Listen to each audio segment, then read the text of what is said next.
Good morning everyone. Last time थोड़ा try किया था हमने जूम एप्लीकेशन पे, लेकिन उसमें कुछ इतना मज़ा नहीं आया, तो मैं फिर से ये यूट्यूब पे वीडियो डाल रहा हूँ। तो होप ये तुमको अच्छे से ज़्यादा समझ आएगा। तो रीनल सेल कार्सिनोमा जो हमने लास्ट टाइम देखा था, विल्म्स ट्यूमर जो पीडियाट्रिक पेशेंट में होता है, मैलिग्नेंसी वो विल्म्स ट्यूमर होती है। जो एडल्ट में होती है वो रीनल सेल कार्सिनोमा कहलाता है। तो रीनल सेल कार्सिनोमा के कई सारे और नाम भी हैं, जैसे उसको hypernephroma, Grawitz tumour, clear cell carcinoma, internist tumour, ये उसके अलग नाम है। तो ये जो उसके अलग नाम है वो नाम से भी तुमको एग्ज़ाम में क्वेश्चन पूछा जा सकता है। ये बड़ा क्वेश्चन होता है, 6 या 10 मार्क का जो भी बड़ा क्वेश्चन होता है उसमें ये क्वेश्चन पूछा जाता है। तो ये जो 4 नाम है, hypernephroma, Grawitz tumour, clear cell carcinoma, internist tumour, ऐसे हेडिंग के साथ भी तुम लोगों को क्वेश्चन पूछा जा सकता है, तो कंफ्यूज मत होना है एग्ज़ाम में, ठीक है। तो ये उसके अलग अलग नाम है। अब जो रीनल सेल कार्सिनोमा है वो है क्या? तो ये एक तरह का एडिनोकार्सिनोमा है। तुम लोगों ने पैथोलॉजी में मैलिग्नेंसी के जो टाइप्स देखे होंगे, पैथोलॉजिकल टाइप्स, उसमें जो भी मैलिग्नेंसी आती है उसमें एडिनोकार्सिनोमा, स्क्वेमस सेल कार्सिनोमा, ये अलग अलग तरह के कार्सिनोमा आते हैं। उसमें ये जो आरसीसी है वो यूजुअली एडिनोकार्सिनोमा होता है। वो अराइज होता है रीनल ट्यूबुलर सेल्स में। विल्म्स ट्यूमर का जब हमने मैलिग्नेंसी पढ़ी थी उसमें भी मैंने तुमको बताया था कि कोई भी हमारा कैंसर होता है वो कोई भी एक सेल में से ओरिजिन होता है। वो सेल का अनकंट्रोल्ड डिवीज़न होता है। तो वो जो सेल है वो तुमको पता होना चाहिए कि कौन से सेल की अनकंट्रोल्ड डिवीज़न से वहाँ पे ट्यूमर बन रही है। तो arising from renal tubular cells, most common site is proximal renal tubules. जो हमारा नेफ्रॉन होता है, नेफ्रॉन की एक फ़ोटो दिखाऊंगा तुमको। नेफ्रॉन की जो हमारी पूरी एनाटॉमी है, ग्लोमेरुलस से लेके कलेक्टिंग डक्ट तक, उसमें ग्लोमेरुलस आता है, प्रोक्सिमल कलेक्टिंग ट्यूब्यूल्स आती है, डिस्टल कलेक्टिंग ट्यूब्यूल्स आती है, प्रोक्सिमल रीनल ट्यूब्यूल्स आती है। तो उसमें प्रोक्सिमल रीनल ट्यूब्यूल्स जो होती है उसमें से ये मोस्ट कॉमनली अराइज होता है, जो रीनल ट्यूबुलर सेल्स में से अराइज होता है। More common in male and 40 to 60 years of life जो होती है, 40 to 60 ईयर्स में ये बहुत ही कॉमन है। तो जब कोई पेशेंट आता है जो हमारा राइट या लेफ्ट लंबर रीजन में, उसको पाल्पेबल मास है, एज उसकी 40 to 60 की उसमें है, बराबर, तो हम ये सस्पेक्ट कर सकते हैं कि उसको मैलिग्नेंसी होने के चांसेस ज़्यादा है, ठीक है। तो it is an adenocarcinoma arising from the renal tubular cells, most common site is proximal renal tubules. तो ये एक नेफ्रॉन की फ़ोटो है। उसमें ये हमारा ग्लोमेरुलस है, ये प्रोक्सिमल रीनल ट्यूब्यूल्स है, डिस्टल रीनल ट्यूब्यूल्स है, फिर ये कलेक्टिंग डक्ट है। तो ये नेफ्रॉन जो है वो एक बेसिक सेल होता है किडनी का। तुम लोगों ने एनाटॉमी पहले जो आई थी और पैथोलॉजी में भी पढ़ा होगा तुम लोगों ने कि नेफ्रॉन जो है एक बेसिक सेल है किडनी का, ठीक है। तो ये एक ओवरव्यू है कि ये एक एडिनोकार्सिनोमा है और वो एक अराइज होता है रीनल ट्यूबुलर सेल्स से। अब हम उसके किडनी का जो भी हमारा मैलिग्नेंसी है उसके बारे में डिटेल में जाने उससे पहले मैं तुमको एनाटॉमी बता देता हूँ। फिर से एक बार तुमको एनाटॉमी रिवाइज करवा देता हूँ। जैसे रीनल ट्रोमा का लेक्चर लिया था उसमें भी मैंने तुमको बताया था कि उसमें जैसे तुमको एनाटॉमी पता हुई थी तो उसकी क्लिनिकल फीचर्स, ट्रीटमेंट और वो जो भी है वो अच्छे से पता चल गया था। तो इसमें भी हमको जो भी हमारी क्लिनिकल फीचर्स बनेंगे, जो भी हमारे ट्रीटमेंट करेंगे, उसका स्टेजिंग आएगा, वो सब अगर तुमको ये एनाटॉमी पता है तो वो एक अच्छे से तुमको ईजी से पता चल जाएगा। तो जो हमारी मैलिग्नेंसी है किडनी की, उसमें हमारे लिए ज़रूरी कौन से पार्ट होते हैं? एक तो पूरा किडनी के बाहर कैप्सूल होता है, जीरोटा फेशिया होता है, ऊपर एड्रिनल ग्लैंड होती है, और जो किडनी है उसका इनलेट कौन सा है और आउटलेट कौन सा है, ठीक है। तो मैं तुमको एक बार फिर से ड्रॉ करके दिखा देता हूँ। सॉरी, ये हमारी किडनी है, ठीक है। तो और ये ऐसे यूरेटर होगा, ठीक है। तो ये किडनी है, ये पहला। बाद में उसके पैरी ऊपर आता है एक रीनल कैप्सूल, ठीक है। ये कैप्सूल के बाहर होती है ऐसे पेरिनेफ्रिक टिश्यू होती है, जिसमें पेरिनेफ्रिक फैट भी होती है छोटी छोटी। और एक आता है यहाँ पे एड्रिनल ग्लैंड, ठीक है। जो मैंने येलो में ड्रॉ किया है वो ये है एड्रिनल ग्लैंड, ये एड्रिनल ग्लैंड है। और ये डॉट डॉट किए हैं वो सारे हैं पेरिनेफ्रिक टिश्यू और या फिर पेरिनेफ्रिक फैट, ओके। अब इससे आगे आएगा जीरोटा फेशिया, ठीक है। तो मैं मान लो कि ये जीरोटा फेशिया है, ठीक है। ये ऐसे जीरोटा फेशिया है, ठीक है। तो किडनी के बाहर 3 लेयर हो गए। तुमको चार जो टिश्यू है वो याद रखनी है। एक तो हमारा पहला है ये कैप्सूल, दूसरा है ये पेरिनेफ्रिक टिश्यू और एड्रिनल ग्लैंड, और तीसरा है ये जीरोटा फेशिया, ठीक है।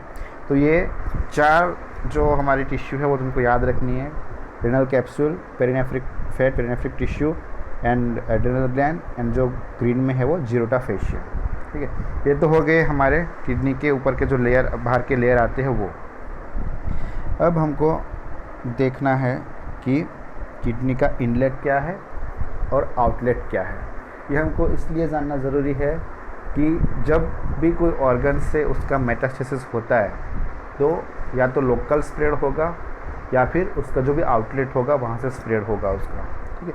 तो ये हमारी किडनी है, ठीक है। ये हमारी किडनी है, ये ऐसे यूरेटर, पेल्विस और यूरेटर है, ठीक है। तो यूरेटर का काम क्या है? किडनी में जो भी यूरिन बनता है उसको वो बाहर निकालता है। तो ये जो रीनल पेल्विस है वो हो गया हमारा पहला आउटलेट, ठीक है। किडनी में जो भी बनेगा, जो कुछ भी होगा वो यहाँ से किडनी में से बाहर निकलेगा। तो ये हो गया हमारा पहला आउटलेट, ठीक है। अब दूसरा आउटलेट क्या है? ये हमारा किडनी है, ठीक है। उसमें एक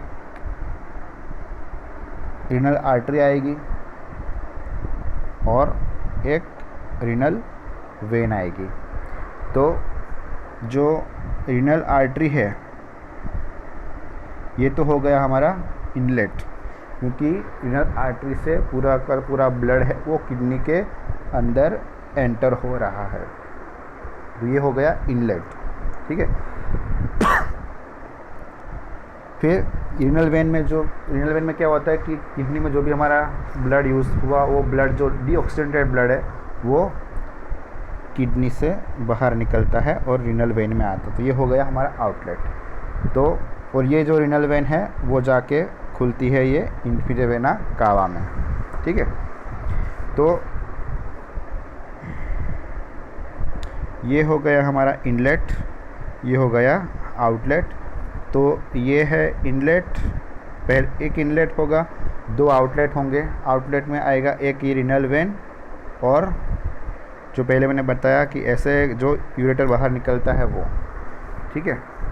तो ureter and renal vein that is outlet from the kidney, renal artery is inlet of the kidney, ठीक है। जब भी हमारी कोई भी जगह पे तुमने देखा होगा, टंकी में भी तुमने देखा होगा कि इनलेट होता है वो और आउटलेट होता है। जब भी कुछ डस्ट जमा होता है और कुछ ब्लॉक होता है तो ऑलवेज़ आउटलेट ही ब्लॉक होता है, ठीक है। तो ऐसा हमारा किडनी में भी होता है, ठीक है। तो ये हो गई एक, ये तो हमको कब काम लगेगा आउटलेट और इनलेट का, जब हम उसका स्प्रेड समझेंगे तब। तो ये हो गया नेफ्रॉन। अब उसके पैथोलॉजिकल टाइप्स है, जो उसके जो सेल्स में से अराइज होता है उसमें उसके बेस पे टाइप एक उसका टाइप पैथोलॉजिकल टाइप्स है। पहला है क्लियर सेल टाइप, जो 75% होता है, मोस्ट कॉमन टाइप है रीनल सेल कार्सिनोमा का। It is associated with loss of sequence in the short arm of chromosome number 3। जब बेबी फॉर्म होता है यूट्रस में, ठीक है, तब जो एम्ब्रियो बनता है उस टाइम पे जो क्रोमोसोम होता है, उसके क्रोमोसोम नंबर 3 होता है, उसके शॉर्ट आर्म पे जो भी सीक्वेंस होती है वो लॉस्ट हो जाती है। जो अमीनो एसिड की सीक्वेंस होती है वो लॉस्ट हो जाती है। और तुमको पता है कि जो अमीनो एसिड की सीक्वेंस होती है वो अगर लॉस्ट हो गई तो पूरा का पूरा जो भी मटेरियल बनेगा डीएनए आरएनए वो पूरा चेंज हो जाएगा। तो क्रोमोसोम नंबर 3 पे शॉर्ट आर्म पे लॉस ऑफ सीक्वेंस होता है अमीनो एसिड का, तो ऐसे पेशेंट में मतलब जो भी क्लियर सेल कार्सिनोमा होता है उसमें ये चीज़ देखने को मिलती है। This sporadic in 95% cases and familial in 5% cases, वो नॉन पेपिलरी होता है। इसमें मगर जब हम एग्जामिनेशन करेंगे हिस्टोपैथोलॉजिकल एग्जामिनेशन, तो वो उसमें उनको पेपिला नहीं दिखेंगे। तो स्पोराडिक मतलब कि एक तो अगर तुम फैमिलियल का मतलब समझ गए कि फैमिलियल मतलब अगर जो फर्स्ट डिग्री रिलेटिव्स है, जैसे फादर है, सन है, मदर है, डॉटर है, मदर है, सन है, तो ये हो गए हमारे फर्स्ट डिग्री रिलेटिव्स। तो फर्स्ट डिग्री रिलेटिव्स में या फिर सेकंड डिग्री रिलेटिव्स जैसे ग्रैंडफादर है एंड सन है, ग्रैंड मदर है, सन और उसका जो उसके सन का सन है। तो ऐसे पेशेंट में जो केस ट्रांसमिट होते हैं वो होते हैं फैमिलियल। फर्स्ट डिग्री या सेकंड डिग्री रिलेटिव में जो डिसीज़ ट्रांसफ़र होते हैं वो होते हैं फैमिलियल। उसका एकदम उल्टा मतलब स्पोराडिक मतलब उसमें ऐसा कोई कनेक्शन नहीं देखने को मिलेगा कि एक मानो किसी पेशेंट में तुमको आरसी से देखने को मिला तो उसके दादा परदादाओं में भी कहीं भी वो देखने को मिल भी सकता है या फिर नहीं भी देखने को मिल सकता है। तो जो देखने को मिल सकता है उसको बोलते हैं फैमिलियल, जो नहीं दिखता वो उसको बोलते हैं स्पोराडिक, मतलब कोई भी पेशेंट में कभी भी हो सकता है। तो ये होता है क्लियर सेल कार्सिनोमा टाइप। दूसरा है पेपिलरी, जिसमें उनको पेपिला दिखते हैं और वो होता है मल्टीफोकल। ये 15% केस में होता है, मतलब जो भी हमारे आरसीसी है उसमें 15% जो होते हैं वो ये टाइप होता है। तीसरा टाइप है क्रोमोफोब रीनल सेल कार्सिनोमा, 5% होता है इसकी जो भी 5 केसेस है उसमें। It arise from the intercalated cell of the collecting duct. जो कलेक्टिंग डक्ट है नेफ्रॉन का, उसके इंटरकलेटेड सेल्स होते हैं, उसमें से ये अराइज होता है और ये उसका जो है वो उसका प्रोग्नोसिस बहुत एक्सेलेंट होता है। जो मैलिग्नेंसी होती है उसका स्प्रेड जितना कम होता है उतना उसका प्रोग्नोसिस अच्छा रहता है। अब चौथा टाइप है collecting duct of Bellini carcinoma, बहुत ही रेयर है। Arise from the collecting duct of medulla, जो कलेक्टिंग डक्ट होता है उसमें से वो अराइज होता है। Tumour with fibre stroma and also term as renal medullary carcinoma, ठीक है। तो जो हमारा कलेक्टिंग डक्ट है वो कॉर्टेक्स में भी होता है, मेडुला में भी होता है। तो जो मेडुला में होता है कलेक्टिंग डक्ट का पार्ट, उसमें से ये collecting duct of Bellini carcinoma arise होता है। तो ये 4 टाइप है, clear cell carcinoma, papillary carcinoma. Clear cell carcinoma बहुत ही कॉमन है, इसमें तुमको क्रोमोसोम नंबर 3 याद रखना है। Chromophobe RCC and collecting duct of Bellini carcinoma, ये उसके पैथोलॉजिकल टाइप है। आगे भी थोड़े एक्स्ट्रा टाइप आएंगे वो हम देखेंगे। अब मैंने तुमको एनाटॉमी बता दी है किडनी की कि भाई तुम क्या क्या तुमको मैलिग्नेंसी के केस में तुमको जानना ज़रूरी है। अब हम इसकी इटियोलॉजी पे जाते हैं कि कौन से जो पेशेंट होते हैं उसमें क्या क्या रीज़न हो सकते हैं। तो diet high in animal fat, जो एनिमल फैट ज़्यादा खाते हैं उसमें आरसीसी ज़्यादा देखने को मिलता है। एस्बेस्टोस, लीड और कैडमियम के जो इंडस्ट्री है उसमें जो काम करते हैं वो वर्कर्स होते हैं, उसमें होने के चांसेस ज़्यादा है। उसका अगर एक्सपोजर होता है, जो ऑक्यूपेशनल हजार्ड्स होते हैं पीएसए में तुम लोगों ने सीखा होगा, उसमें एस्बेस्टोस, लीड एंड कैडमियम, इसके जो भी इंडस्ट्री है उसमें उससे ऐसे ऐसे जो होते हैं पर ऑक्यूपेशन में काम करते हैं, ऑक्यूपेशनल जो मजदूर होते हैं, उसमें ये देखने को ज़्यादा मिलते हैं RCC. Tobacco chewing and smoking, उसमें भी आरसीसी हमको देखने को मिलता है। कुछ क्रोमोसोमल डिफेक्ट हो जाती है। कॉफ़ी ड्रिंकिंग, जो कॉफ़ी पीते सबको नहीं होता लेकिन होने के चांसेस बढ़ जाते हैं। क्रोनिक सिस्टिक डिसीज़, जो किडनी होती है उसमें यूरिन फॉर्म होता है, यूरिन अगर बाहर निकला नहीं और अगर वहाँ पे सिस्ट बन गया तो वो जो सिस्ट क्रोनिक अगर रह गया किडनी के अंदर तो वो क्रोनिक सिस्टिक डिसीज़ बनाता है। और वो क्रोनिक लॉन्ग टर्म पे अगर 25 to 30 ईयर्स की एज में अगर सिस्ट मिला और अगर वो क्रॉनिकली बनता ही रहा और अगर 60 ईयर के एज पे पहुंचा तो ऐसे पेशेंट में वो जो सिस्टिक डिसीज़ है, जो सिस्ट बना है, वो इनिशियली बिनाइन होता है लेकिन लॉन्ग टर्म पे वो मैलिग्नेंट ट्रांसफॉर्मेशन हो सकता है। कुछ कंजेनिटल डिसीज़ है जिसमें ये एसोसिएटेड होता है। वॉन विप्पल लिंडाउ डिसीज़ ये नाम है, जिसमें आरसीसी इसके साथ एसोसिएटेड देखने को मिल सकता है। तो diet high in animal fat, asbestos, lead and cadmium industry, tobacco and smoking, chromosomal defect, coffee drinking and chronic cystic disease and von Hippel Lindau disease. Okay, ये कुछ रिस्क फैक्टर्स है जो डायबिटिक पेशेंट होते हैं। Diabetes mellitus, chronic dialysis, जो patient को renal failure होता है उस पेशेंट में हमको लंबे टाइम के लिए, लॉन्ग टर्म के लिए डायलिसिस करवाना पड़ता है, तो वो होता है क्रोनिक डायलिसिस, उसमें आरसीसी के चांसेस बढ़ जाते हैं। जो लेदर वर्कर्स है जिसमें एस्बेस्टोस, लेड और कैडमियम ज़्यादा यूज़ होता है, या फिर लेदर वर्कर्स होते हैं उसमें ये रिस्क बढ़ जाता है। एनाल्जेसिक एब्यूज़र्स है, इस पैरासीटामोल कुछ भी पेन हुआ तो चलो पैरासीटामोल ले लो, बराबर। तो ऐसा जो एनाल्जेसिक एब्यूज़र्स होते हैं उसमें आरसीसी के चांसेस बहुत ज़्यादा होते हैं। ये उसके रिस्क फैक्टर्स है, ठीक है। अब इसकी पैथोलॉजी की ओर जाएंगे कि जो अराइज होता है उसके बाद क्या क्या होता है, ठीक है। तो it arise from the proximal renal tubular epithelium. पहले मैंने बताया कि प्रॉक्सिमल रीनल ट्यूब्यूल्स में से डेवलप होता है, तो उसके जो एपिथेलियम है उसमें से अराइज होता है। It starts in one of the poles common in the upper pole. तो विल्म्स ट्यूमर था वो भी अपर या मिडल पोल में से भी कहीं पे अराइज होता था। ये यूजुअली अपर पोल में ज़्यादा बनता है, तो अपर पोल में से वो अराइज होता है। लोअर पोल में से भी अराइज हो सकता है लेकिन अपर पोल में ज़्यादा अराइज होता है। It usually ruptures outside the renal capsules. जो विल्म्स ट्यूमर था वो रीनल कैप्सूल क्रॉस नहीं करता था, बहुत ज़्यादा लंबे टाइम, जो थोड़ा लंबा टाइम गया उसके बाद क्रॉस करता था।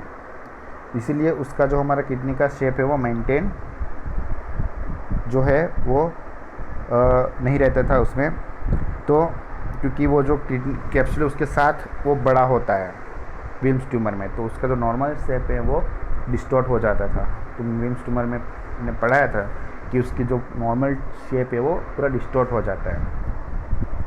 आरसीसी में क्या होता है कि वो रप्चर हो जाता है आउटसाइड द रीनल कैप्सूल, ठीक है। तो इसको अगर मैं तुमको एक फिगर ड्रॉ करके दिखाऊं तो ये एक हमारी किडनी, ठीक है। तो अगर यहाँ पे ऐसे एक ट्यूमर बना, ठीक है, ये मान लो आरसीसी का ट्यूमर है, बराबर। तो अगर मैं नीचे तुमको बताऊँ यहाँ पे कि मान लो कि ये विल्म्स ट्यूमर है, तो क्या होगा कि ये अगर लोअर पोल में विल्म्स ट्यूमर है तो वो क्या होगा कि अंदर ही अंदर बढ़ता रहेगा, बढ़ता रहेगा, बढ़ता रहेगा, और ये बड़ा होगा तो उसके साथ साथ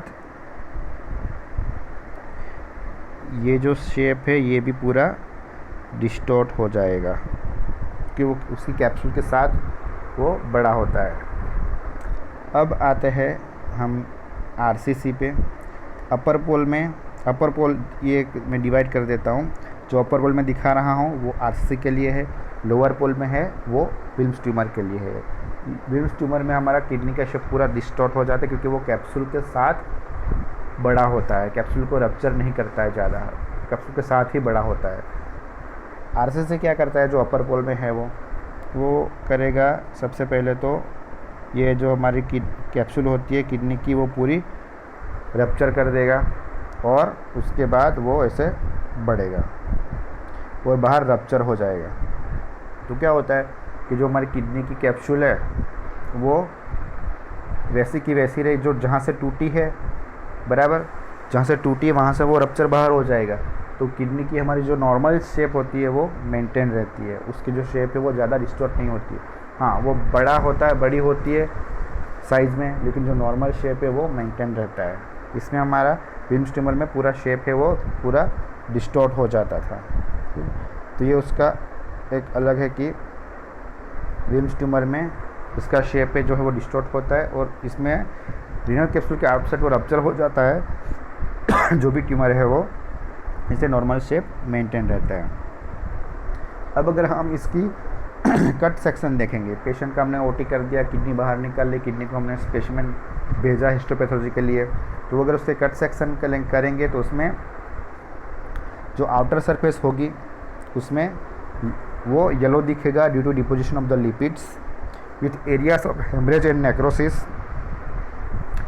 ब्लीडिंग जो है ये एक हाईली वास्कुलर ट्यूमर होता है, क्योंकि वो कैप्सूल जो वो ब्रीच हो गई है, तो वो उसका जो भी ब्लड है वो कभी भी रप्चर होकर बाहर जा सकता है। तो ये हाईली वास्कुलर ट्यूमर होता है।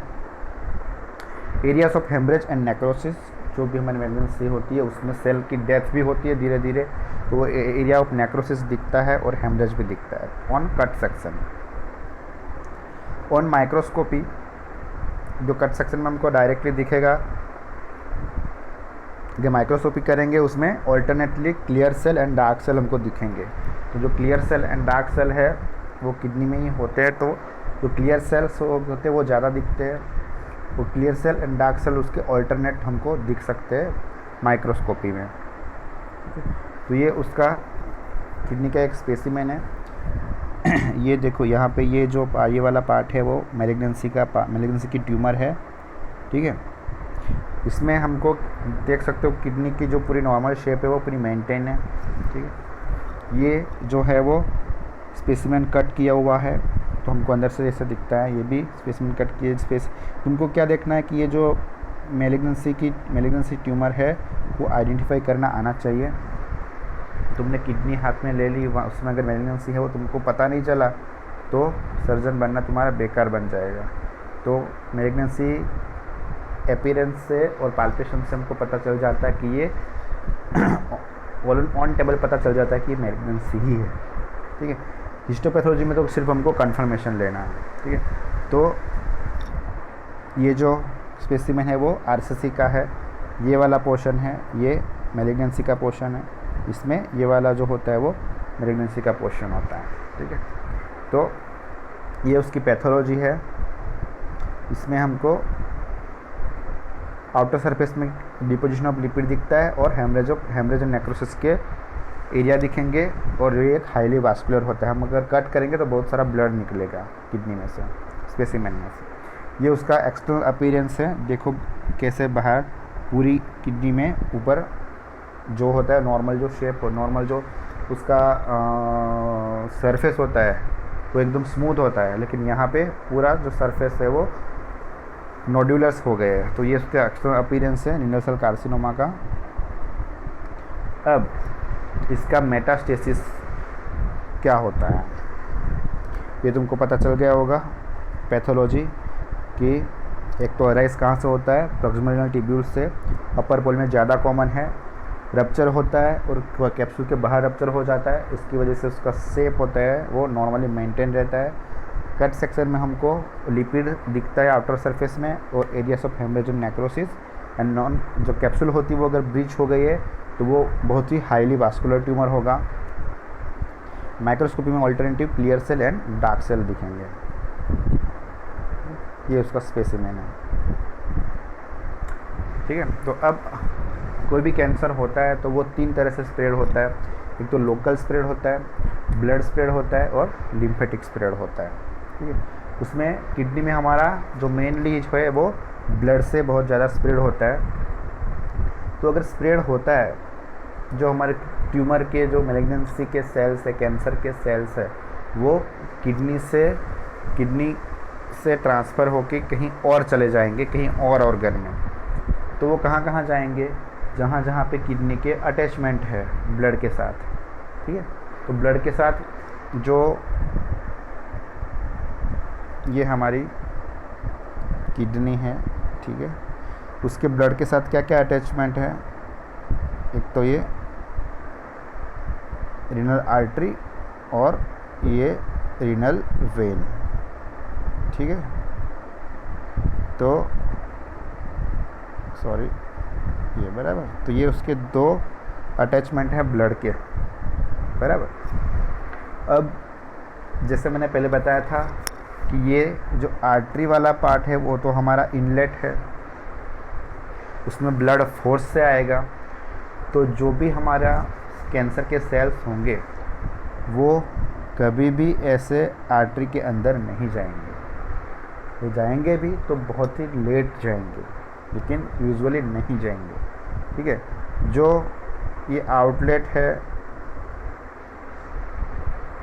ये मान लो कि कैंसर का सेल है, कैंसर की ट्यूमर है, तो उसके सेल्स जो निकलेंगे वो यहीं से ही बाहर निकलेंगे किडनी से, या फिर यूरेटर है जो पेल्विस है यहाँ से बाहर निकलेगा, ठीक है। जो मैंने आउटलेट बताए थे ना स्टार्टिंग में कि दो आउटलेट है, एक इनलेट है, तो ये आर्टरी है, ये हमारा इनलेट है, वेन एंड ये यूरेटर, ये दोनों हमारे आउटलेट है।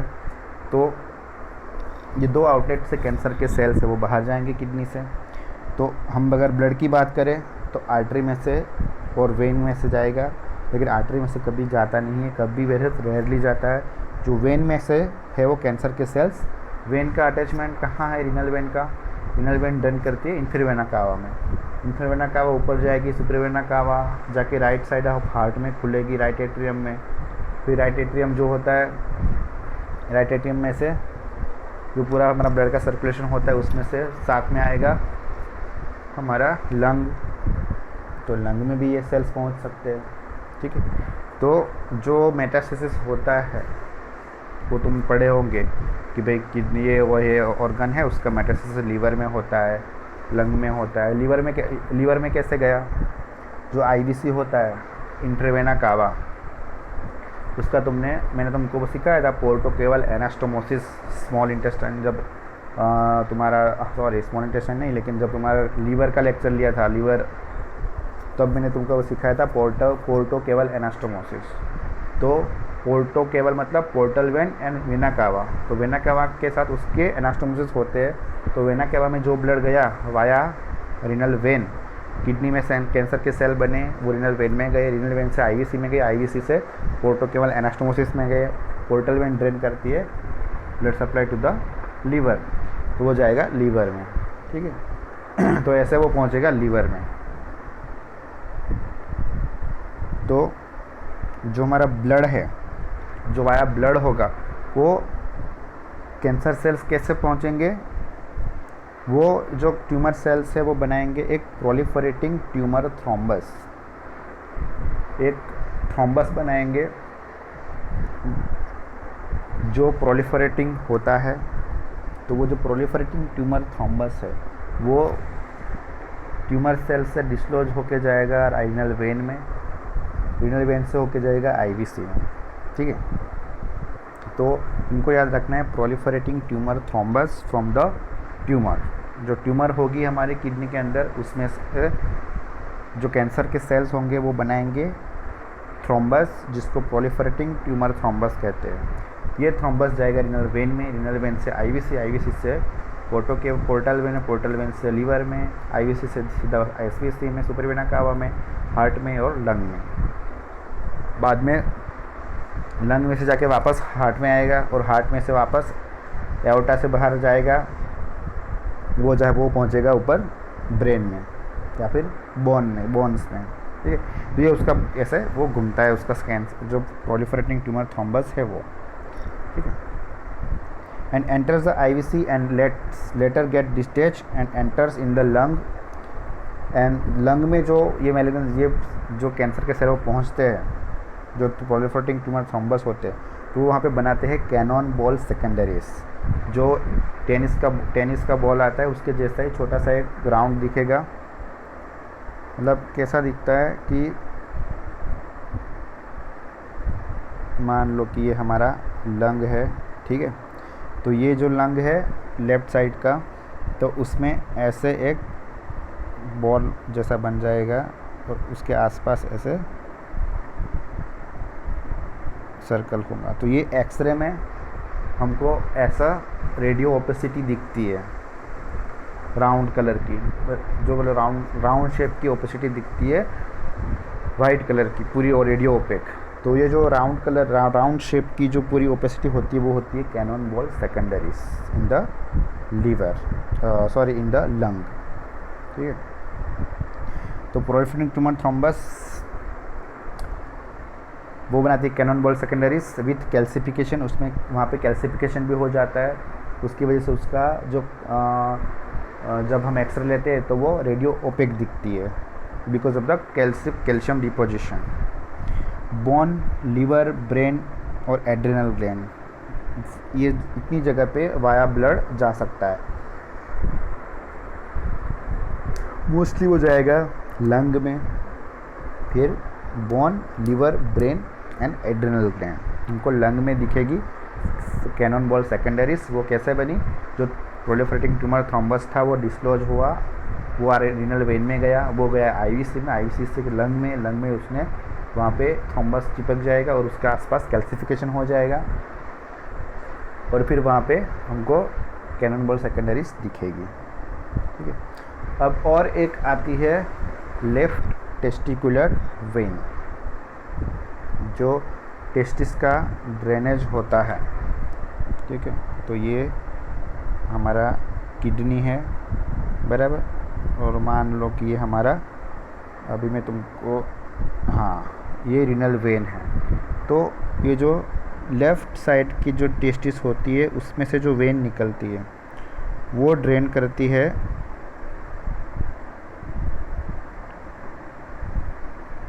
यहाँ पे। ठीक है,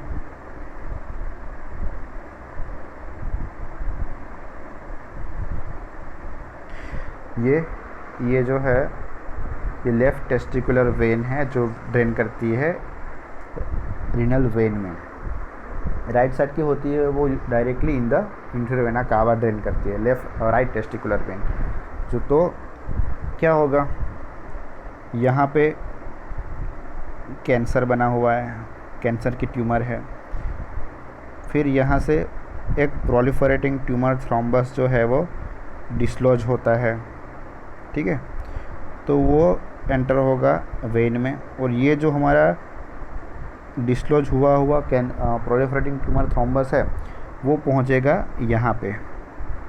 अगर यहाँ पे वो चिपक गया तो क्या होगा, जो लेफ़्ट टेस्टिस से जो भी ब्लड ड्रेन हो रहा है वो नहीं होगा ड्रेन, क्योंकि यहाँ पे जो उसके जो लेफ़्ट टेस्टिकुलर वेन ओपन होती है रीनल वेन में, वो रास्ता ब्लॉक्ड है because of the proliferating tumour thrombus.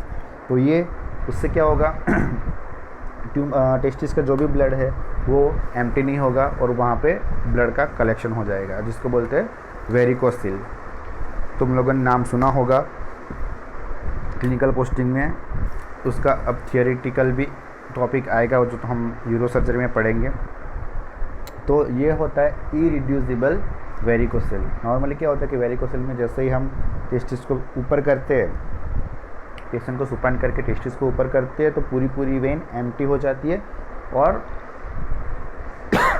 वो जो हमारा डायलेट हो गया था पूरी वेन्स वो सब कम हो जाएगी, जो स्क्रोटल स्वेलिंग होगा वो कम हो जाएगा। लेकिन इसमें क्या होगा कि ये जो जहाँ पर एम्प्टी होती है सब ब्लड टेस्टिस की, वही ब्लॉक्ड है, तो उसको बोलते हैं इरिड्यूसिबल वेरिकोसिल। तो this is the reason left testicular vein drains in the left renal vein may get blocked by the proliferating tumor thrombus and lead to irreducible left sided varicocele। बाकी का जो spread होगा वो local spread होगा perinephric fat, renal calyces and renal pelvis में।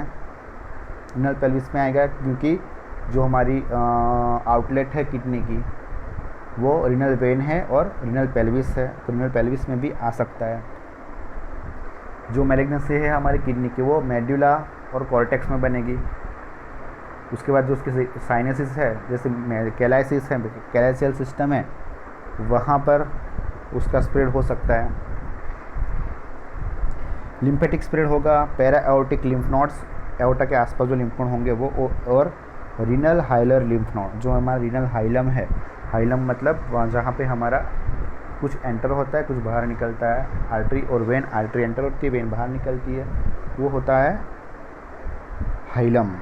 तो kidney का hilum होगा, वहाँ पे लिम्फ नोड एनलार्ज हो जाएंगे, या फिर एओर्टा के आसपास पैरा एओर्टिक लिम्फ नोड होते हैं वो एनलार्ज हो जाएंगे। तो ब्लड स्प्रेड, इसमें तुमको नॉर्मल क्या याद रखना है, ये वाला प्रोलिफरेटिंग ट्यूमर थ्रोम्बस और कैनन बॉल सेकेंडरीज। अगर तुमको प्रोलिफरेटिंग ट्यूमर थ्रोम्बस का जो भी उसका एक्शन है, कैसे बनता है वो, उसका एक्शन क्या है, वो अगर समझ आ गया तो तुमको ये समझ याद रह जाएगा।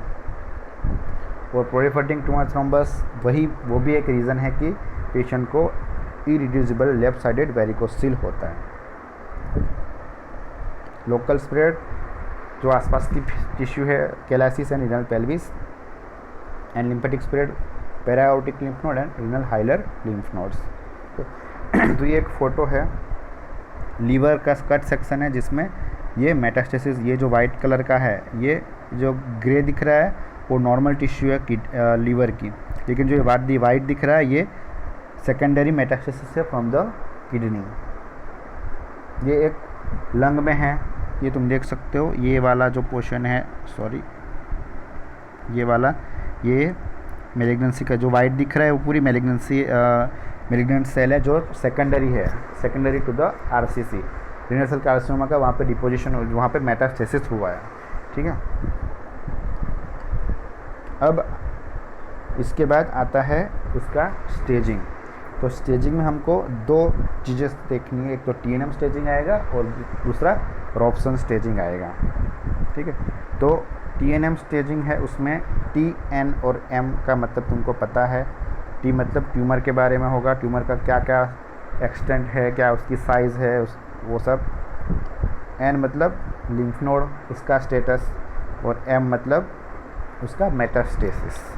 तो जो भी हमारा टीएनएम का स्टेजिंग है उसमें T1, T2, T3, T4 वो सब आएगा अलग अलग। तो सबसे पहले तुमको सिर्फ टी का याद रखना पड़ेगा, उसमें भी एक T3 आता है, उसमें थोड़े पार्ट आते हैं तो वो तुमको याद रखने पड़ेंगे, बाकी का तो पूरा इजी है। ठीक है, तो सबसे पहले अगर हम टी देखें तो टी में आएगा एक TX, T0, T1 और T2। तो ये चार है, बहुत ही इजी है, ये तुमको याद रह जाएंगे। TX मतलब जो हमारा ट्यूमर का है, ट्यूमर वो हमको एसेस नहीं हो पा रही है। ठीक है, tumour can not be assessed, तो वो होता है TX। ठीक है, उसके बाद आएगा T1 और T2। तो उसमें हमारा एक साइज़ आता है, ट्यूमर का साइज़। T1 और T2 में एक कॉमन चीज़ ये है कि रीनल कैप्सूल है वो अभी तक ट्यूमर ने क्रॉस नहीं की है। ठीक है, और इसकी जो साइज़ है वो अलग अलग बुक में अलग अलग दी हुई है, सबके जो अलग अलग जो फॉलो करते हैं उसका दिया गया है, लेकिन कोई भी अगर तुम बोलोगे तो उसमें कोई टेंशन नहीं है। एक कुछ बुक में 7 सेंटीमीटर दिया है, कुछ बुक में 3 सेंटीमीटर दिया है, कुछ बुक में 5 सेंटीमीटर दिया है। तो हम एक चीज़ कॉमन है कि कैप्सूल है वो ब्रीच नहीं हुई है। ठीक है, तो 7 सेंटीमीटर से अगर कम है, लेस देन 7 सेंटीमीटर ट्यूमर की साइज़, तो वो आएगा T1 में। ठीक है, अगर ट्यूमर की साइज़ मोर देन 7 है, ठीक है, तो वो आएगा T2 में। लेकिन ये साइज़ के साथ उसके साथ एक हमको क्या चाहिए कि रीनल कैप्सूल है वो इंटैक्ट है, रीनल कैप्सूल ब्रेक नहीं हुई है। ये पहला क्राइटेरिया है T1 और T2 का। उसके बाद आएगा साइज़, 7 से अगर कम है तो T1, 7 से ज़्यादा है जो 7 सेंटीमीटर। ठीक है, तो T1 T2 में हमको यही याद रखना है कि एक 7 सेंटीमीटर का क्राइटेरिया है और एक तो हमारी कैप्सूल। ठीक है। 7 सेंटीमीटर एंड कैप्सूल, दो चीज़ याद रखें T1 T2 में। 7 सेंटीमीटर से अगर कम साइज़ है, कैप्सूल ब्रेक नहीं हुई है तो T1, कैप्सूल ब्रेक नहीं हुई है और 7 सेंटीमीटर से ज़्यादा साइज़ है तो T2। ठीक है। होप कि ये T1 T2 और TX T0 में तुम एक आता है T0, उसमें एक है कि नो ट्यूमर, ट्यूमर है ही नहीं, तो वो आएगा T0 में। ठीक है। तो TX T0 T1 T2। ठीक है। अब आता है हमारा T3। T3 में 3 पार्ट आएंगे, A, B और C। ठीक है।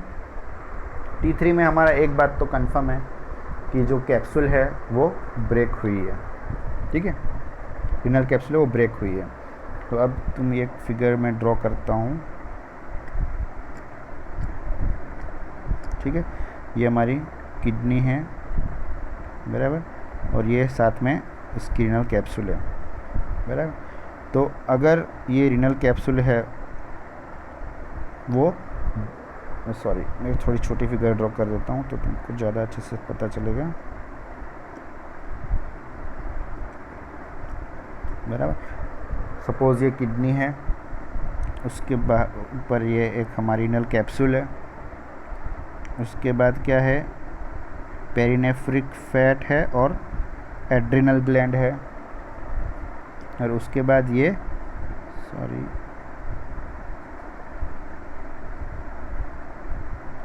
ये है जीरोटा फेशिया, बराबर। तो T3 में एक चीज़ कंफर्म है कि उसकी जो हमारी ये कैप्सूल है वो ब्रेक हुई है, और जो ग्रीन कलर के मैंने ड्रॉ किए हैं वो हमारा जीरोटा फेशिया है, वो क्रॉस नहीं हुआ है, तो ये आएगा T3 में। ठीक है। तो पहला आएगा T3 जिसमें कैप्सूल ब्रेक हुई है और कैप्सूल के बाहर गया है, लेकिन जो टिश्यू है उसमें उसने जो पेरिनेफ्रिक टिश्यू होती है उसमें थोड़ा बहुत इफेक्ट अपना लगाया है, तो वो हो जाएगा T3A। ठीक है। अब T3B में क्या होगा कि ये जो हमारी पेरिनेफ्रिक फैट और एड्रिनल ग्लैंड, ये एड्रिनल ग्लैंड और पेरिनेफ्रिक फैट, ये दोनों को उसने इन्वेड कर दिया है, दोनों को उसने अपने ट्यूमर सेल के साथ पूरा एंगल्फ कर लिया है, तो वो जाएगा T3B में। ठीक है। अब हम जानते हैं कि यहाँ से रीनल वेन निकलती है किडनी में से, तो अगर उसने रीनल वेन और IVC को अपने साथ ले लिया है, मतलब यहाँ पे वहाँ पे वो प्रोलिफरेटिंग ट्यूमर थ्रोम्बस को भेज दिया है, बराबर, तो वो हो जाएगा T3C। ठीक है। तो पहला आएगा bridge in the capsule and जो थोड़ी बहुत टिश्यू होगी उसको इफेक्ट करेगा, वो हो जाएगा T3A। T3B पेरिनेफ्रिक फैट जो येलो कलर में दिख रहा है और जो एड्रिनल ग्लैंड जो येलो कलर में दिख रहा है, उसको अगर उसने इन्वॉल्व किया तो वो हो जाएगा T3B। रिनल वेन को अगर रिनल वेन और रिनल इंफीरियर वेना कावा को अगर साथ में उसने ले लिया, वो अगर इन्वेड हो गई तो वो हो जाएगा T3C। ठीक है। तो ये हो गया हमारा T3, ठीक है, T3, उसमें A, B और C। A में क्या आएगा, bridge of the capsule and some of the perinephric tissue. B में perinephric fat and adrenal gland. C में आएगा रीनल वेन और IVC को इन्वेट कर लिया। ठीक है। ये हो गया T3। अब आएगा T4। T4 में क्या है, जो लास्ट में हमारा जीरोटा फेशिया था उसको भी उसने क्रॉस कर लिया, और डायाफ्राम के ऊपर भी, किडनी के ऊपर डायाफ्राम रहता है, अगर हम उसके रिलेशन देखेंगे तो वो डायाफ्राम होता है, उसके ऊपर लोकली स्प्रेड हो गया लंग में, तो वो हो जाएगा T4। ठीक है। तो T3A extra capsular within Gerota fascia, T3B into adrenal और पेरिनेफ्रिक फैट, T3C ये है इंटू रिनल वेन और IVC, T4 direct invade Gerota fascia and extension above the diaphragm. ये हो गया T, ठीक है। T में तुमको सिर्फ T3 का याद रखना है, बाकी तो तुमको याद रह जाएगा, ठीक है। N में NX, N0, N1 और N2। NX मतलब nodes cannot be accessed, N0 no nodes, N1 single regional lymph node involved, and N2 means more than one regional lymph node involved। M0, M1, M0 मतलब no metastasis, M1 मतलब distant metastasis, ठीक है। तो ये हमारा TNM staging है। इसमें तुमको T में क्या क्या आता है वो याद रखना है, ठीक है। अब आएगा उसके जैसा रॉबसन्स स्टेजिंग है, रॉबसन स्टेजिंग। तो उसके लिए मैं फिर से एक किडनी ड्रॉ कर रहा हूँ, ठीक है। तो अगर हमारी जो ट्यूमर है वो किडनी के अंदर ही है, ऐसा बाहर कहीं नहीं गई, तो वो हो जाएगा स्टेज 1, ठीक है। उसके बाद आएगा स्टेज 2। तो स्टेज 2 में क्या आएगा, जो पेरिनेफ्रिक फैट होती है और एड्रिनल ग्लैंड है यहाँ पे, उसको अगर इन्वेड किया तो ये हो जाएगा स्टेज 2, ठीक है। उसके बाद यहाँ पे आता है हमारा ये जीरोटा फेशिया, जो ग्रीन कलर का मैं ड्रॉ कर रहा हूँ, ठीक है। इसको भी वो इन्वेट करेगा। अगर इसको इन्वेट करेगा तो वो हो जाएगा स्टेज 4, बराबर। तो स्टेज 4 से पहले स्टेज 3 क्या आएगा कि ये रीनल वेन को अगर इन्वॉल्व किया तो ये हो जाता है स्टेज 3, ठीक है। तो ये हो गया स्टेज 1। अगर पेरिनेफ्रिक फैट और एड्रिनल ग्लैंड को इन्वॉल्व किया तो स्टेज 2, रीनल वेन को किया तो स्टेज 3, और जीरोटा फेशिया को अगर क्रॉस किया उसने और डिस्टेंट मेटास्टेसिस हुआ तो ये हो जाएगा स्टेज 4, ठीक है। तो ये हमारा रॉबसन स्टेजिंग है। पहला किडनी के अंदर, दूसरा पेरिनेफ्रिक टिश्यू एंड एड्रिनल ग्लैंड, तीसरा रीनल वेन और चौथा जीरोटा फेशिया।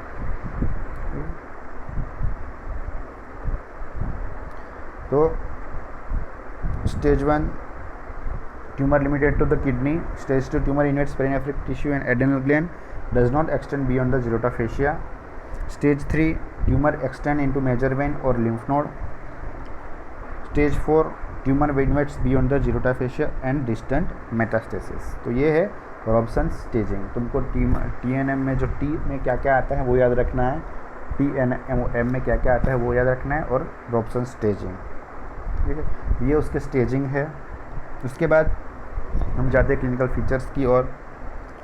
तो सबसे पहले आएगा एक ट्रायड आता है RCC का, pain, intermittent haematuria and palpable mass. Palpable mass का तो तुमको समझ आ जाएगा कि भाई ट्यूमर है तो वहाँ पे एक मास होगा, hard, nodular, ballotable. Hard and nodular होगा। नोड्यूलर जो मैंने तुमको फ़ोटो बताई थी एक्सटर्नल अपीयरेंस की, पूरी नोड्यूलर्स थी। बेलोटेबल, दोनों हाथ से हम बाइमेन्युअल पाल्पेट कर सकते हैं और दोनों तरह ऐसे हिला सकते हैं, बाद में बाइमेन्युअल पाल्पेट करेंगे तो। Lion mass moving with the respiration, क्योंकि वो डायफ्राम के साथ अटैच होता है, उसके साथ उसके वो टच में होता है। तो जब डायफ्राम मूवमेंट होगी तो मास की भी मूवमेंट होगी, moving with the respiration.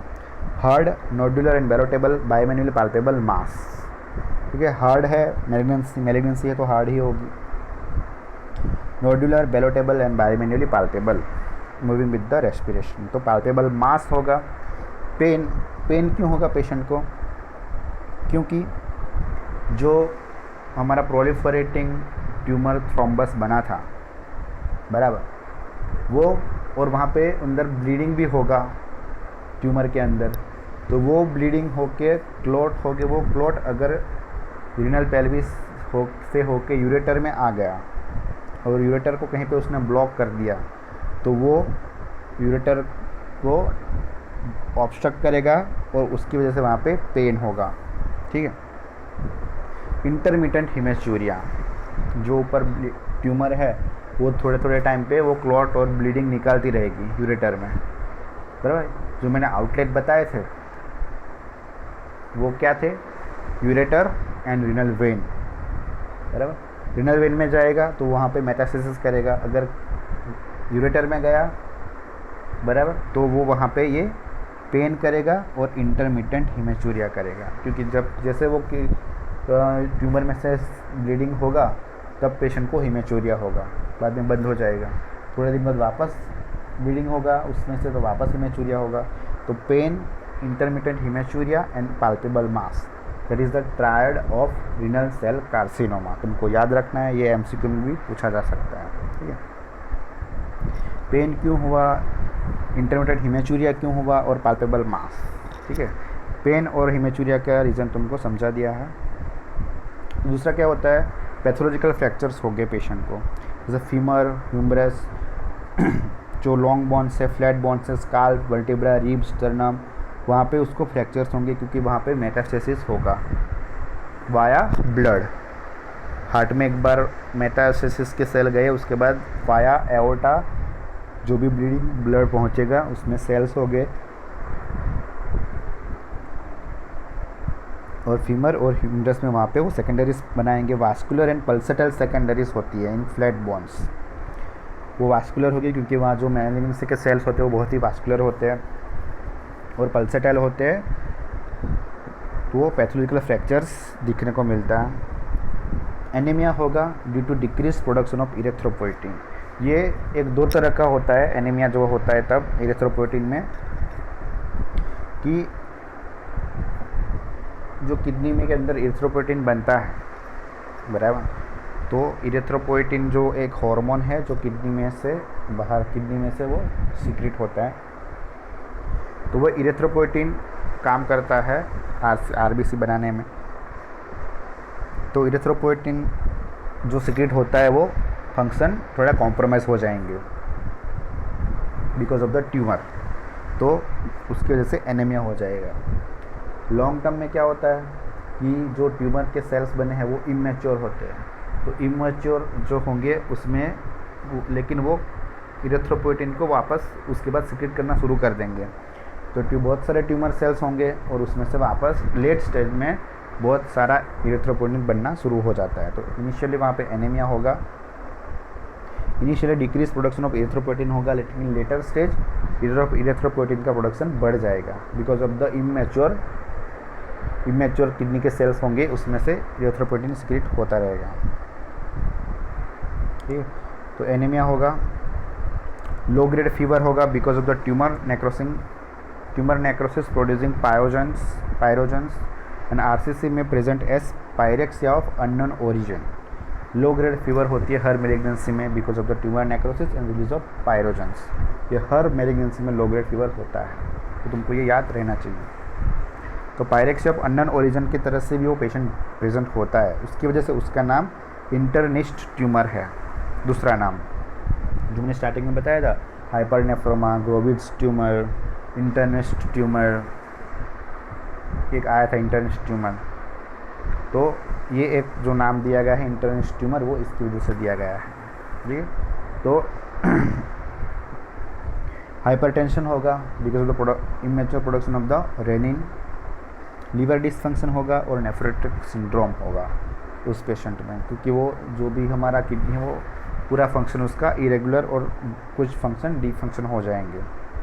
Liver dysfunction होता है mostly because of the metastasis. कभी कभी मेटास्टेसिस नहीं हुआ होता है फिर भी वहाँ पे लीवर का डिसफंक्शन होता है, तो उसको बोलते हैं Stauffer's syndrome, that is non metastatic liver dysfunction. Reason क्या है वो पता नहीं, लेकिन ऐसे पेशेंट में अगर नेफ्रेक्टमी कर दी जाए, मतलब किडनी में उसको ट्यूमर तो है ही लेकिन लीवर में मेटास्टेसिस नहीं हुआ है, फिर भी वहाँ पे लीवर डिसफंक्शन हो जाएगा, तो ऐसे कंडीशन को बोलते हैं स्टॉफर सिंड्रोम। और अगर हमको किडनी निकाल देंगे तो उसका प्रोग्नोसिस जो लीवर है वो काम कर रहा है वो फिर से करेक्ट हो जाएगा। And it carries good prognosis, that is Stouffer syndrome. ठीक है, तो क्लिनिकल फीचर्स में एक तो हमारा आ गया triad, pain, intermittent haematuria and palpable mass, pathological fractures, anaemia, low grade fever, hypertension, liver dysfunction and nephrotic syndrome. उसके बाद कई सारी एंडोक्राइनल डिस्टर्बेंसेस होते हैं जिसको बोलते हैं पैरा नियोप्लास्टिक सिंड्रोम। इसमें क्या होगा, ESR पेशेंट का बढ़ जाएगा। Most common para neoplastic syndrome में मोस्ट कॉमन सिम्टम है इंक्रीज्ड, मोस्ट कॉमन जो हमारा डिस्टर्बेंस है वो है increased erythrocyte sedimentation rate, that is ESR। Hypertension because of the renin producing tumours, polycythaemia due to increase erythropoietin secretion in later stage. तो RBC जो है वो बढ़ जाएंगे, सेल्स है वो बढ़ जाएंगे, तो उसकी वजह से ESR भी बढ़ जाएगा। अदर हार्मोन्स जो पैराथ hormone, ACTH, glucagon, prolactin, HCG, human chronic gonadotropin. ACTH means adrenocorticotropic hormone, अगर एड्रिनल ग्लैंड अगर इन्वॉल्व की हुई है तो ये सब जो हार्मोन से उसका सिक्रीशन बढ़ जाएगा, तो ये एंडोक्राइनल डिस्टर्बेंसेस कहते हैं। तो उसमें increase ESR is the most common, hypertension because of the renin producing tumours and polycythaemia. ठीक है, तो इनिशियली एनीमिया होता है और जो इरेथ्रोपोइटिन होता है उसका सिक्रेशन कम होता है, लेकिन लेटर स्टेज में किडनी के जो मैलिग्नेंट पुलिस सेल, बहुत सारे सेल्स है, वो फिर से सिक्रेट करना शुरू कर देंगे इरेथ्रोपोइटिन। ठीक है, तो इनिशियली इरेथ्रोपोइटिन कम होता है लेकिन बाद में वो इंक्रीज़ होता है। ये है स्टॉफर सिंड्रोम। अब हम इन्वेस्टिगेशन क्या क्या करवाएंगे, तो एक यूरिन एग्जामिनेशन कराएंगे जिसमें हमको रेड ब्लड सेल दिखेंगे because of the haematuria, malignant sales दिखेंगे क्योंकि मैलिग्नेंसी के सेल है वो किडनी में से प्रोलिफरेटिंग ट्यूमर थ्रोम्बस बन के नीचे आ रहे हैं ब्लेडर में। ठीक है, तो वो हमको यूरिन में दिखेगा। अगर हमको माइक्रोस्कोपी किया यूरिन का तो प्लेन एक्सरे KUB, उसमें हमको एनलार्ज किडनी दिखेगी, उसकी शेडो दिखेगी।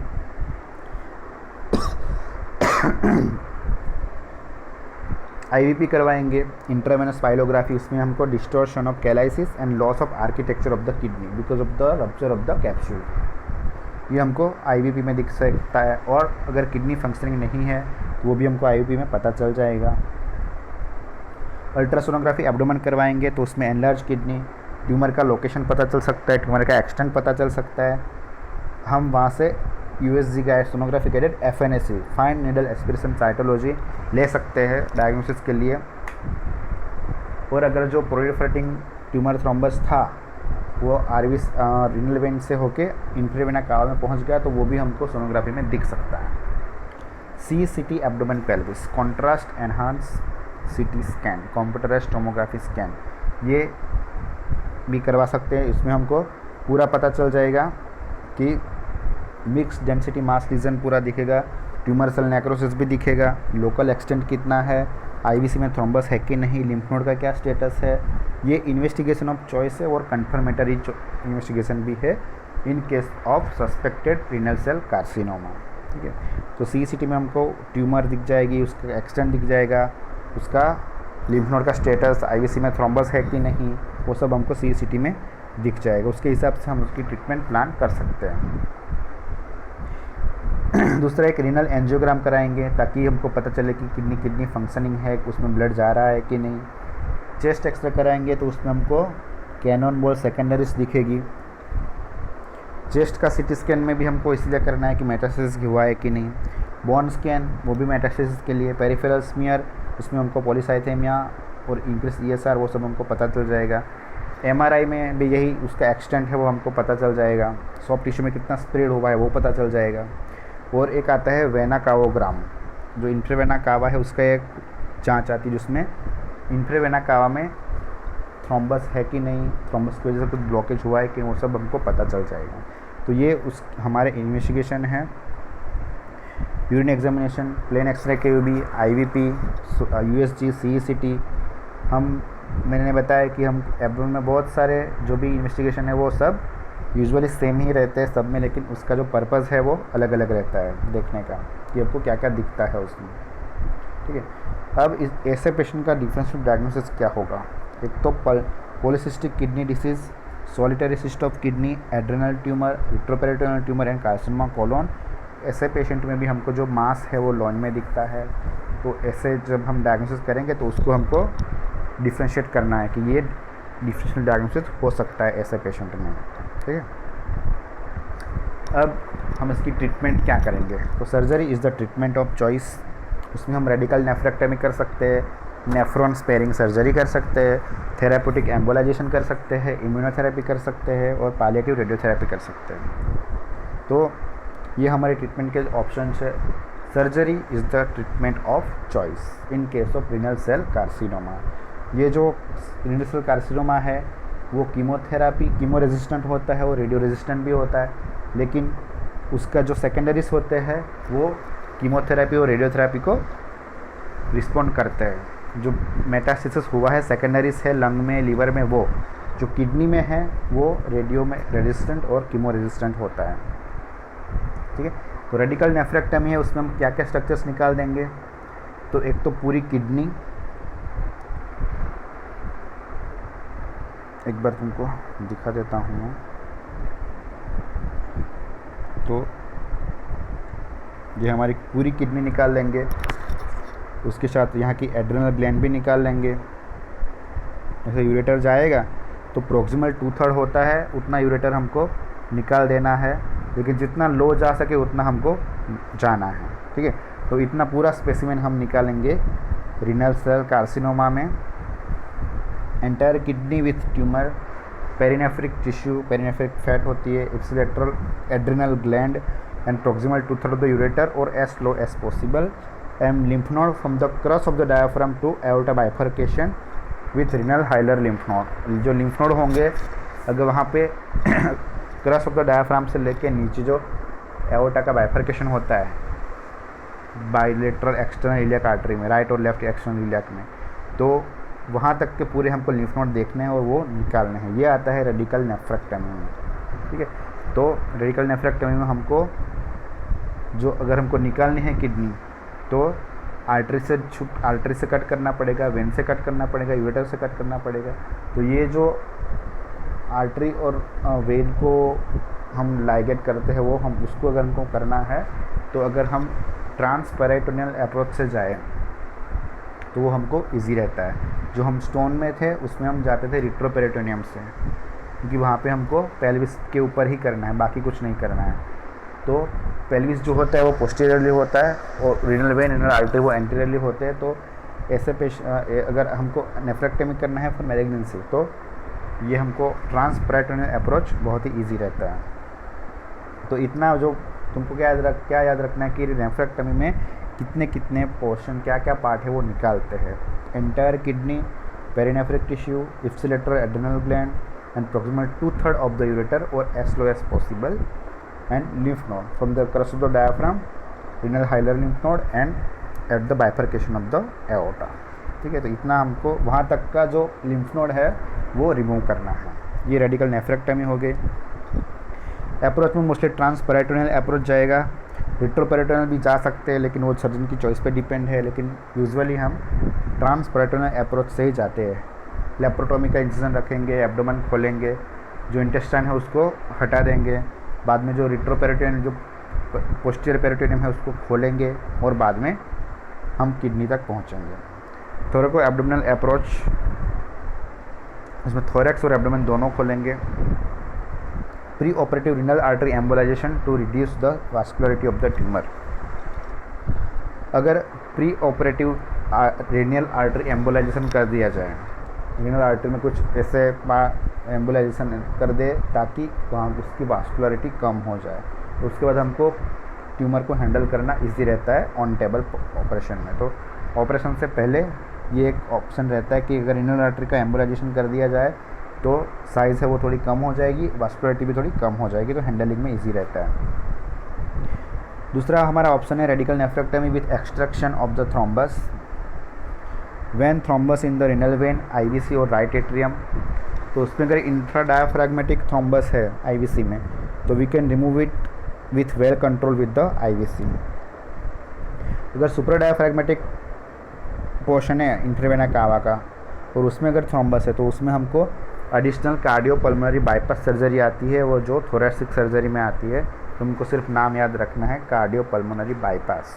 तो अगर डायफ्राम के ऊपर के पोर्शन में थ्रोम्बस है तो उसको अगर हमको निकालना है तो उसमें हमको साथ में कार्डियोपल्मोनरी बाईपास का ऑपरेशन करना पड़ेगा, जो बहुत ही उसमें मोर्टालिटी बढ़ जाती है।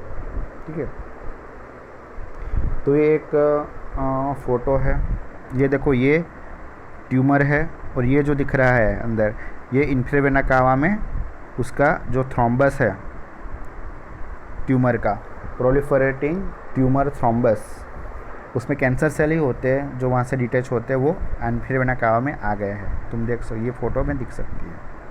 ये ट्यूमर है प्राइमरी और ये सेकेंडरी आईवीसी में, जो यहाँ से होके यहाँ आई है। ठीक है, अब आता है नेफ्रॉन स्पेयरिंग सर्जरी। अगर बायलेटरल रीनल सेल कार्सिनोमा है दोनों किडनी में और दोनों किडनी में साइज़ जो है वो 5 सेंटीमीटर से कम है, तो ऐसे पेशेंट में हम नेफ्रॉन स्पेयरिंग सर्जरी कर सकते हैं। तो नेफ्रॉन स्पेयरिंग सर्जरी क्या है वो हाइड्रोनेफ्रोसिस में मैंने तुमको बताया था, फिर से बता देता हूँ कि बायलेटरल अगर है उसमें अगर हमको नेफ्रॉन स्पेयरिंग सर्जरी करनी है तो क्या करेंगे, या तो दोनों तरफ की पार्शियल नेफ्रेक्टमी करेंगे, जो पोल में कैंसर है उतना पोल निकाल देंगे दोनों किडनी का और दोनों हाफ किडनी रहने देंगे, या फिर क्या करेंगे जहाँ की जो ट्यूमर है वो बड़ी है वो पूरी किडनी निकाल देंगे और जो छोटी ट्यूमर है उसकी पार्शियल नेफ्रेक्टमी करेंगे। तो ये depend on the surgeons choice, ये होती है नेफ्रॉन स्पेयरिंग सर्जरी। अब आता है थेरापेटिक एम्बोलाइजेशन, उसमें हम पैलिएटिव थेरापी देंगे इन एडवांस कार्सिनोमा। एडवांस मतलब पूरा मेटास्टेसिस हो गया है लंग में, लीवर में, ब्रेन में, बोन में, तो ऐसे पेशेंट में हम पैलिएटिव थेरापी देंगे ऐसा therapeutic embolisation to relieve the symptoms, sometimes used to recreate the regress the size of the large tumour, catheter placed in the renal artery, then gel form, blood clot और crushed muscle, उसको हम inject करते हैं वहाँ पे renal artery में, तो वहाँ पे वो ब्लॉक हो जाता है तो उसकी ब्लड सप्लाई बंद हो जाती है। They block the lumen of the vessels and hence tumour size will reduce, क्योंकि अगर उसको इनलेट नहीं आ रहा है तो उसका जो साइज़ है वो कम हो जाएगा। ठीक है, तो ये therapeutic embolization only to relieve the symptoms, palliative surgery, palliative procedure है, उसमें सिर्फ पेशेंट के पेन कम होगा। उसके बाद आएगा कीमो रेडियोथेरापी। जो आरसीसी इस कीमो रेडियो दोनों रेजिस्टेंट होती है, लेकिन जो सेकेंडरीज होती है लंग, बोन और ब्रेन में, तो वो रेडियोथेरापी को अच्छे से रिस्पॉन्ड करती है। मतलब जो सेकेंडरीज हुआ है लीवर में और लंग में, जो सेकेंडरी ट्यूमर बनती है because of the renal cell carcinoma, तो वहाँ की ट्यूमर है वो रिस्पॉन्ड करती है रेडियोथेरापी को। ठीक है, कीमोथेरापी ये भी हम कर सकते हैं, ये एक पैलिएशन के लिए कर सकते हैं, पैलिएटिव प्रोसीजर के उसके जैसे विनब्लास्टिन, प्रोजेस्टेरॉन, ये कीमोथेरापी में दे सकते हैं। Not much helpful but can be used for palliation. ठीक है, तो कीमो एंड रेडियोथेरापी, इसमें रेडियोथेरापी है वो सेकेंडरीज जो होती है हमारी वो ज़्यादा अच्छे से रिस्पॉन्ड करती है। जो प्राइमरी कैंसर है जो किडनी में है वो तो रेजिस्टेंट ही है रेडियोथेरापी से, लेकिन जो सेकेंडरीज जो बनी है वो इसको अच्छे से रिस्पॉन्ड करती है। कीमोथेरापी में vinblastine and progesterone. Immunotherapy, interferon, interleukin 2, ये ऐसा इम्यूनोथेरापी दे सकते हैं बराबर, लेकिन उसके जो रिजल्ट्स है वो अभी इतना ज़्यादा अच्छे आए नहीं है, लेकिन वो यूज़ कर सकते हैं। ये found to improve the survival rate after surgery करने के बाद सर्वाइवल रेट बढ़ सकता है। तो इंटरफेरॉन और इंटरल्यूकिन 2 ये तुमको सिर्फ नाम याद रखना है, बाकी इम्यूनोथेरापी में ज़्यादा तुमको कोई नहीं पूछेगा, सिर्फ नाम याद रखना है। Interferon and interleukin 2 they found to improve the survival rate after surgery. अब प्रोग्नोसिस जो होता है वो क्या होता है, ट्यूमर साइज़ अगर 4 सेंटीमीटर से ज़्यादा है तो उसकी प्रोग्नोसिस पुअर होती है। रीनल वेन में एक्सटेंड हुआ है तो पुअर प्रोग्नोसिस है। अगर सेकेंडरीज हो चुके हैं तो भी पुअर प्रोग्नोसिस है। लोकल स्प्रेड हो गया है तो प्रोग्नोसिस का अच्छा नहीं इतना होता है। स्टफर सिंड्रोम होता है, उसमें उसका प्रोग्नोसिस अच्छा नहीं होता है।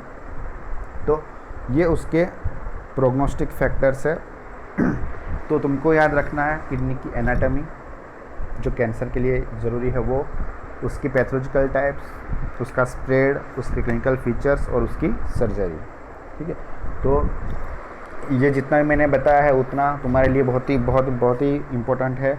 और एक बार तुम बुक में से भी पढ़ लेना, और उसका जो स्टेजिंग है वो भी तुमको अच्छे से याद रखना है, जो एक TNM स्टेजिंग था और एक रॉबसन स्टेजिंग था। ठीक है, तो रीनल सेल कार्सिनोमा है, उसके साथ हमारी ऑलमोस्ट किडनी के बहुत जितने भी हमारे टॉपिक है वो ऑलमोस्ट यहाँ पे ख़त्म होते हैं। अब नेक्स्ट टाइम हम पढ़ेंगे यूरेटर में सिर्फ हमको यूरेटरिक कैलकुलस होता है वही पढ़ना है, बाकी कोई क्वेश्चन आता नहीं है यूरेटर में से। तो नेक्स्ट टाइम हम पढ़ेंगे यूरेटरिक कैलकुलस। किडनी में अब तक जितने भी टॉपिक चला है, कोई भी कन्फ्यूज़न हो तो कभी भी पूछ लेना। ठीक है, तो नेक्स्ट टाइम हम पढ़ेंगे यूरेटरिक कैलकुलस। इसको एक बार पढ़ के अच्छे से रिवाइज कर लेना। ठीक है, ओके, थैंक यू।